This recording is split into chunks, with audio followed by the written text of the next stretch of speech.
আজকের ভিডিওতে দেখতে পারবেন কিভাবে এরকম একটা অগোছালো রুমকে আমি বানিয়ে ফেললাম এরকম, এবং সাথে থাকছে একটা মজাদার মাটন কষার রেসিপি, যেটা না দেখলেই না, এটা মিস কোনোভাবেই করা যাবে না। আশা করি আপনাদের সবার অনেক বেশি ভালো লাগবে। আসসালামু আলাইকুম everyone, welcome back to Taiyaba's secret ইনগ্রেডিয়েন্টসে।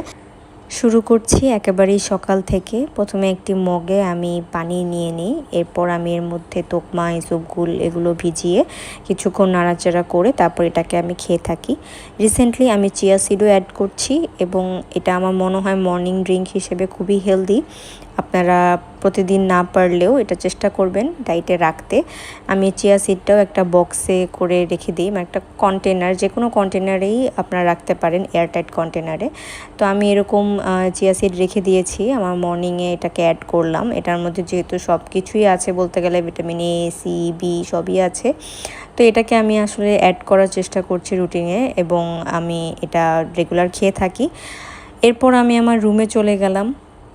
আমি রুমে গিয়ে প্রথমে বেডটা ক্লিন করি, তারপরেই হচ্ছে বাকি কাজগুলো শুরু করব, কারণ আমার মনে হয় বেডটা ক্লিন থাকলে মনটা এমনিই ভালো হয়ে যায় এবং বেশি কাজ আমার করতে হয় না, যেহেতু আমাদের হেল্পিং হ্যান্ড আছে। তো আমার রুমটা অ্যাটলিস্ট আমি গুছিয়ে রাখি, এবং হেল্পিং হ্যান্ড আসলে ও ঝাড়ু বা মোছা এগুলো করে থাকে। তবে আজকে সে আসে নাই, তাই ভাবলাম আমিই করি সব।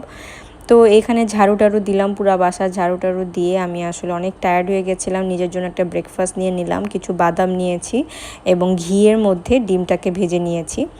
এরপর চলে যাচ্ছে আপনাদেরকে এই মজাদার খাসির রেজালা বা মাটন কষা, যেটাই বলেন না কেন, এটার রেসিপিটা আপনাদের সাথে শেয়ার করছি। এখানে আমি মাটন নিয়ে সেটার মধ্যে গরম মশলা, তারপর হলুদ গুঁড়ো, মরিচ গুঁড়ো, ধনিয়া গুঁড়ো, জিরা গুঁড়ো, কালো গোলমরিচের গুঁড়ো, মাংসের মশলা, রাঁধুনি যে মাংসের মশলাটা পাওয়া যায়, খাসির মশলা, সেটা, গরম মশলা, সব কিছু দিয়ে আমি এটাকে ভালো করে ম্যারিনেট করে নিব। এখানে আমি টমেটোর সসও ব্যবহার করেছি, টক দই ব্যবহার করেছি, দুধও ব্যবহার করেছি রান্নাটার মধ্যে। তো সব কিছু দিয়ে এবং স্বাদমতো লবণ, তেল সব কিছু দিয়ে আমি এটাকে ভালো করে ম্যারিনেট করে নিয়েছি। ম্যারিনেট করে এরপর আমি এটাকে বসিয়ে দিলাম, পেঁয়াজও অ্যাড করেছি।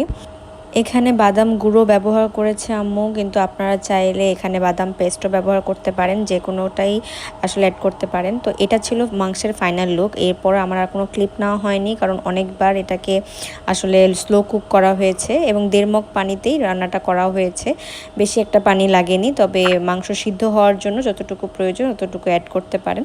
তো এই তো মাংসটার রেসিপিটা আপনাদের যদি ভালো লাগে আপনারা অবশ্যই ট্রাই করবেন, অনেক বেশি মজা ছিল।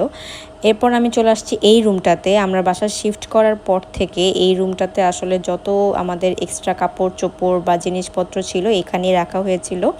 আমি দেখাচ্ছিলাম যে আসলে সবই এলোমেলো ছিল, আমার যে এক্সট্রা যে তোশক জাজিম সব কিছু এখানে ফেলে রাখা হয়েছিল। তো আমি আস্তে আস্তে কাপড়গুলো সর্ট আউট করছিলাম।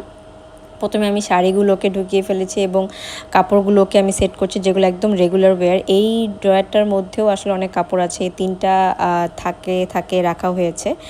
তো এরপর আমি কাপড়গুলোকে সর্ট আউট করে ফেললাম। এরপর আমি একটা চাদর নিলাম, বিছানার চাদর, এখানে বিছানোর জন্য। এবং এখানে যে কাপড়গুলো দেখতে পাচ্ছেন এগুলো অর্ধেক চলে যাবে স্টোর রুমে, এবং এই বড় কার্টনের কাপড়গুলো আমি আমার হেল্পিং হ্যান্ডকে দিয়ে দিয়েছি। এখন রুমটা অনেকটাই খালি হয়ে গেছে। তো এরপর আমি একটা সুন্দর বিছানার চাদর চুজ করলাম এই রুমের জন্য। এই কালারগুলো আমার খুব পছন্দ, রুমটাকে অনেক ব্রাইট লাগে, ওয়ার্ম লাগে। তো এরপর গুছানোর পর আসলে এত ভালো লাগছিল, কি একটা অগোছালোর মতো ছিল রুমটা, এবং এখন দেখেন কত সুন্দর লাগছে।